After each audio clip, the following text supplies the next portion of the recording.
국립경주박물관이 신라왕실 사찰로 알려진 경주 황복사터 발굴 유물 32점을 공개했습니다. 금동불입상 7점을 비롯해 스님 신분증이나 물품 꼬리표로 추정되는 목관이 전시됐습니다.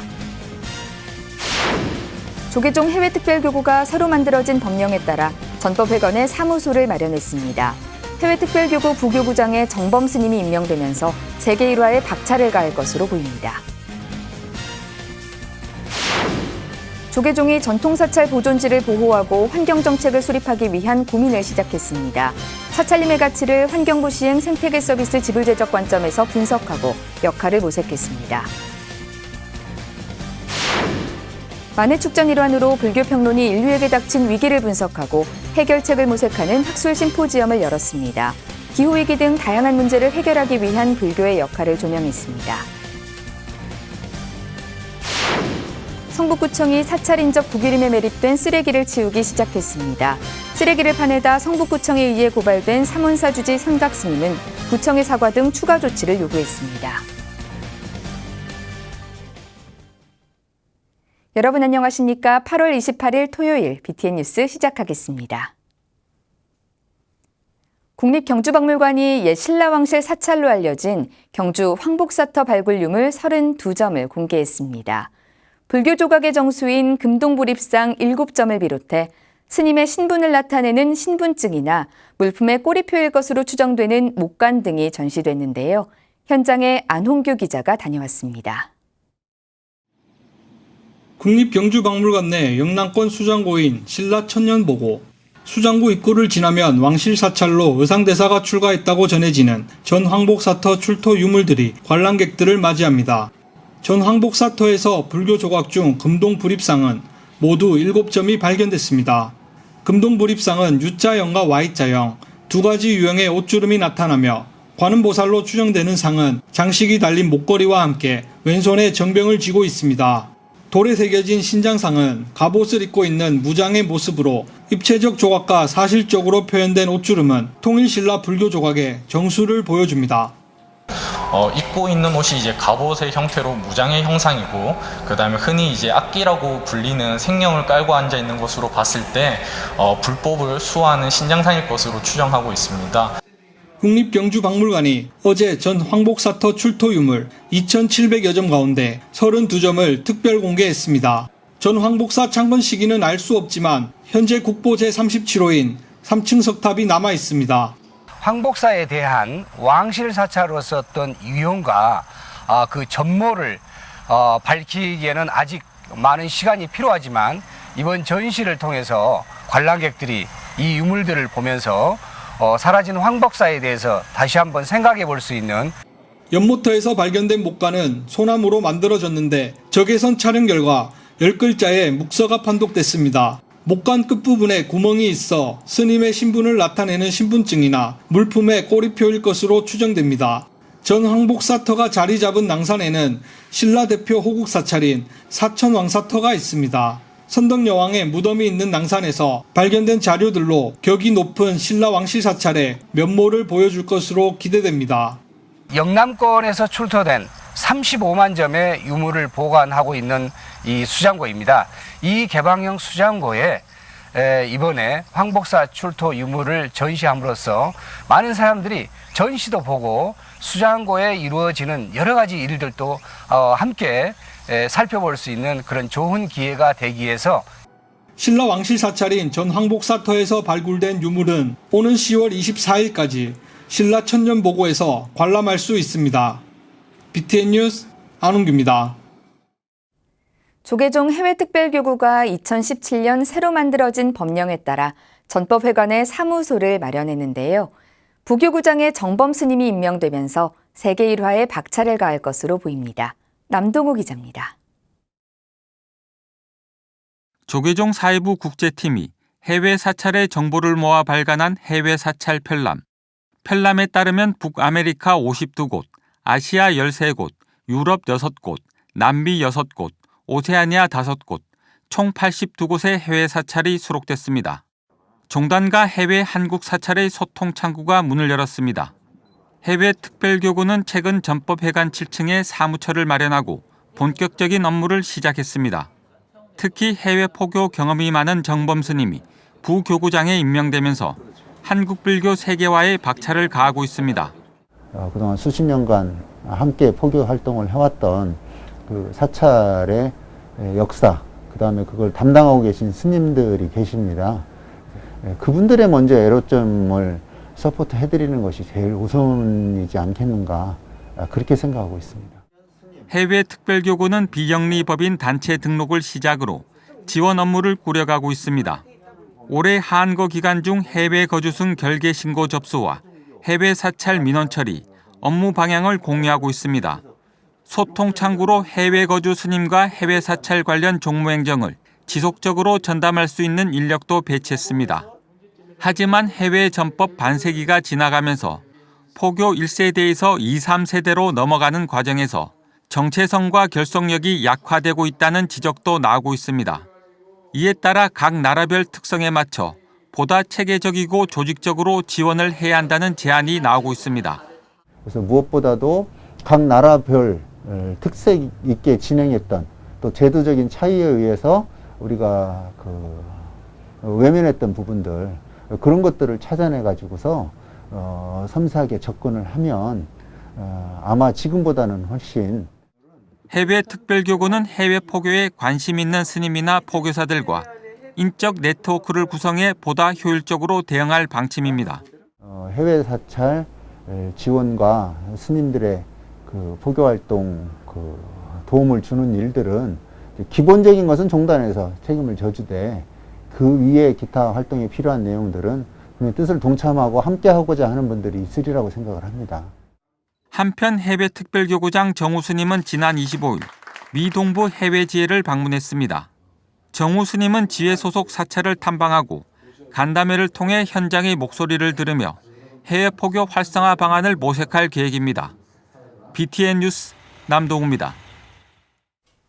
조계종이 전통사찰 보존지를 보호하고 환경정책을 수립하기 위한 고민을 시작했습니다. 전국 사찰이 보유하고 있는 사찰림의 가치를 환경부가 시행하고 있는 생태계 서비스 지불 제적 관점에서 분석하고 역할을 모색했습니다. 이은하 기자입니다. 조계종 사회부와 환경위원회가 26일 문화생태계 보존을 위한 불교계의 역할을 주제로 비대면 온라인 토론회를 열었습니다.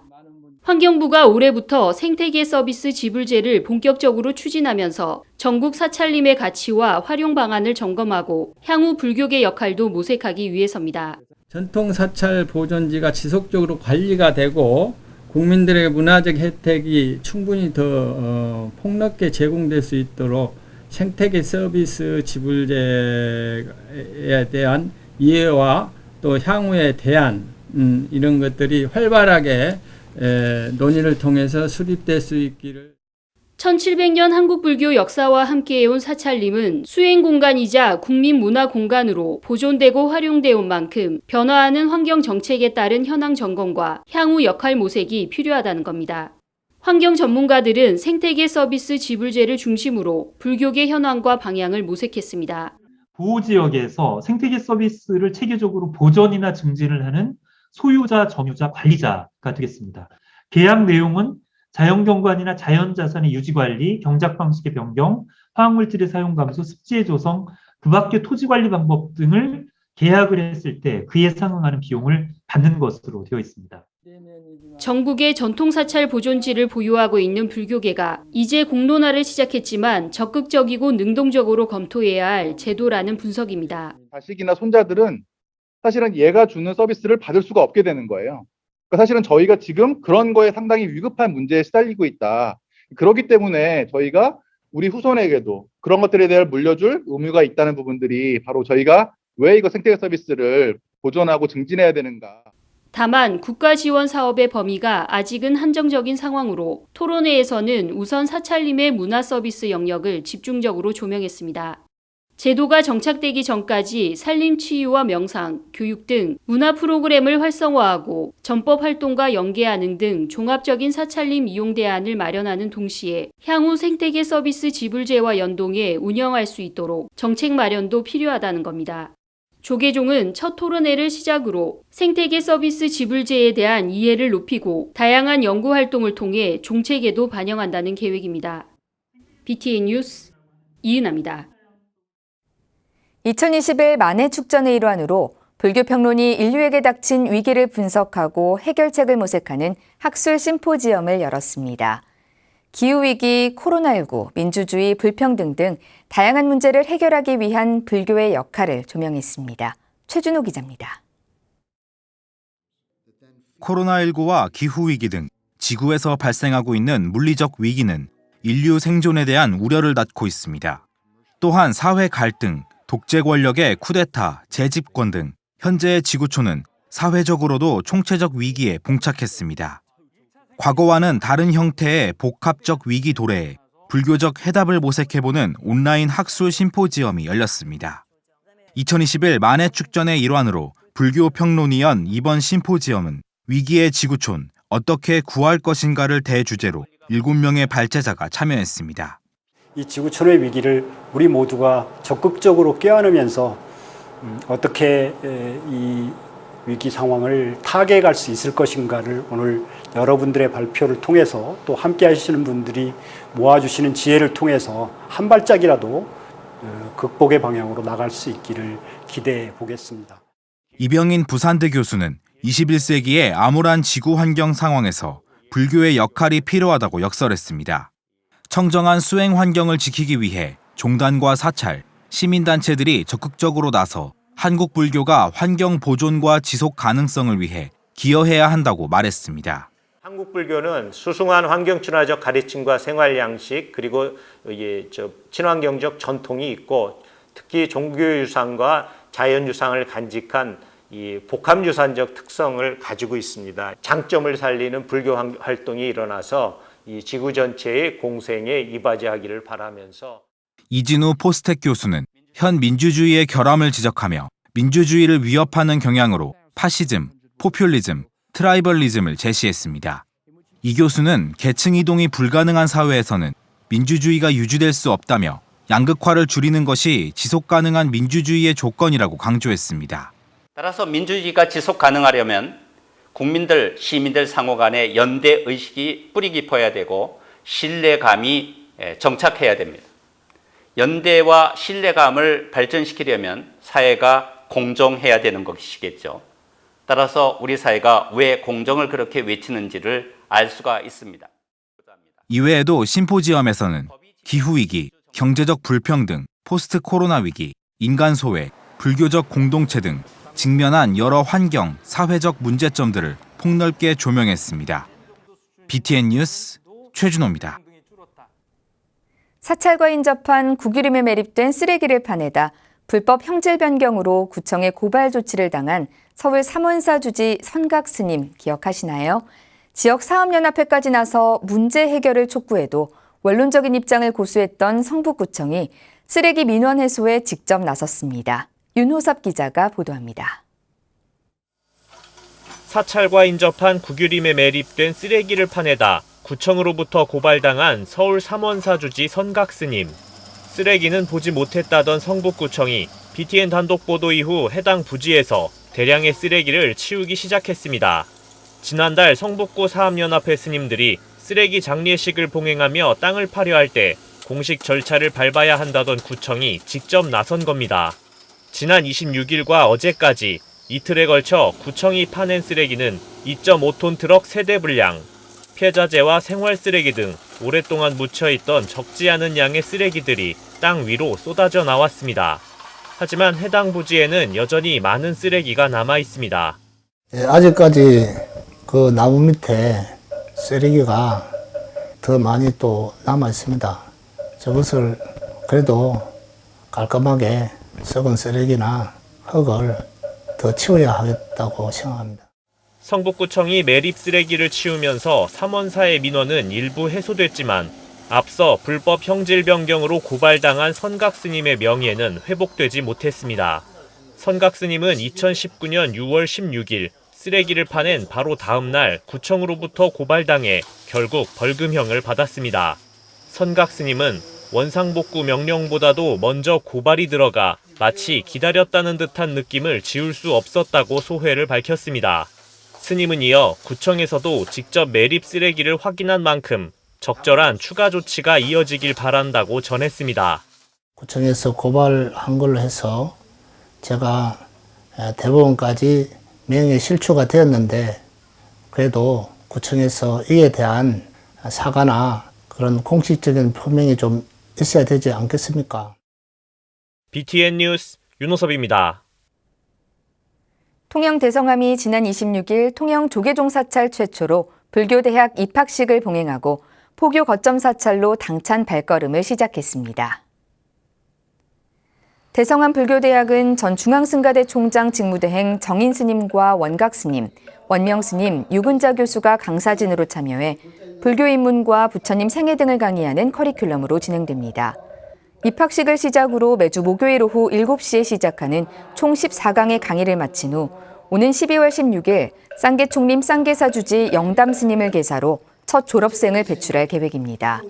학장 승원 스님은 앞으로 다양한 커리큘럼을 더 준비해 나가겠다며 대성함이 통영 불교 포교의 거점 도량으로 성장할 수 있도록 노력하겠다고 다짐했습니다.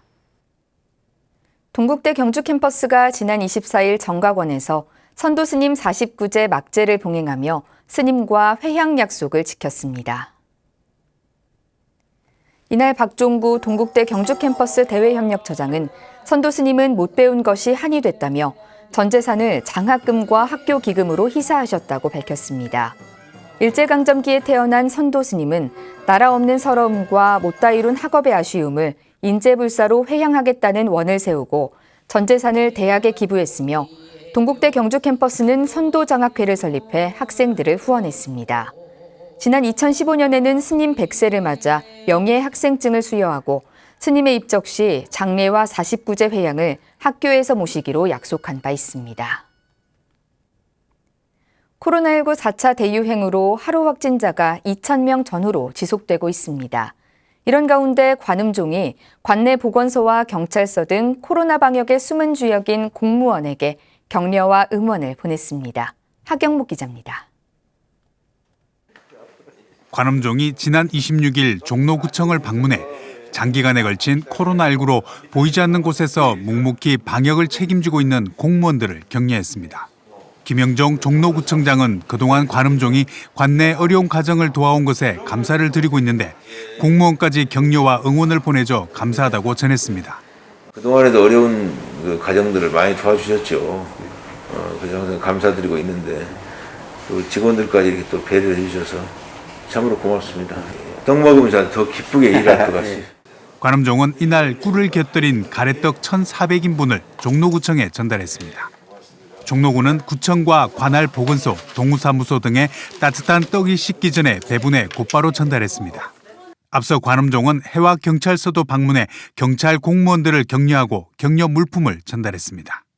팬데믹 해가 굉장히 많이 어려운데 좀 알게 모르게 공무원분들이 고생을 하시는데 별로 알아주지도 않고 그래서 큰 스님께서 우리라도 이렇게 그 뒤에서 열심히 활동하고 계신 분들을 위해서 작은아마 이렇게 뭔가를 전달하자 그래서 이렇게 하게 됐습니다. 관음종은 코로나19의 장기화에 어려움을 겪고 있는 지역 소외계층에 마스크와 방역 물품을 후원하며 위로를 전하기도 했습니다. 또 매년 관내 독거 노인과 한부모 가정 등 어려운 이웃들에게 김장 나눔을 통해 지역 사회의 돌봄에도 힘을 보태고 있습니다. 이런 가운데 관음종은 코로나19 방역의 숨은 주역인 공무원들을 응원하며 감염병의 대유행을 함께 극복해 나가길 기원했습니다. 길어져서 너무 지치고 힘들고 하겠지만 힘내시고 조만간 무슨 좋은 소식이 들리라고 희망합니다. 그래서 앞으로 좋은 결과가 있을 거라고 생각합니다. 힘내십시오. 화이팅! BTN 뉴스 하경목입니다. 조계종 제12대 포교사단장 선거가 10월 16일 오후 1시 서울 포교사단장 교육관을 비롯해 전국에서 동시에 실시됩니다. 포교사단 선거관리위원회는 지난 24일 포교사단 교육관에서 이주진 위원장 등이 참석한 가운데 제1차 회의를 열고 선거 일정을 확정했습니다. 입후보자 등록 기간은 9월 6일부터 17일까지며 23일 후보자 결격 사유 심사가 진행됩니다. 이번 선거는 관련 규정 개정에 따라 전국 지역단 대의원 450여 명으로 선거인단을 구성해 치러집니다. 한편 감사와 선거관리위원, 징계위원 선거는 10월 18일부터 29일까지 후보자 접수를 거쳐 11월 2일 후보자 자격심사 후 23일 진행됩니다. 제주 반야사가 지역 노인요양시설에 자비햇살 나눔 행사를 진행했습니다. 지난 27일 제주 반야사가 주지 수상스님과 신도회가 모은 자비햇살 600kg과 생필품을 도내 노인요양시설 2곳에 전달했습니다. 상반기 취약계층 의료비 지원에 이어 자비햇살을 전달한 반야사는 신도들이 마음을 모아 12년째 자비 나눔을 실천하고 있습니다. 주지 수상스님은 힘든 상황에서도 주변의 어려움을 먼저 살피고 보살피는 불자들이 되자고 밝혔습니다. 이상으로 8월 28일 토요일 7시 BTN 뉴스를 마칩니다. 함께해 주신 여러분 고맙습니다.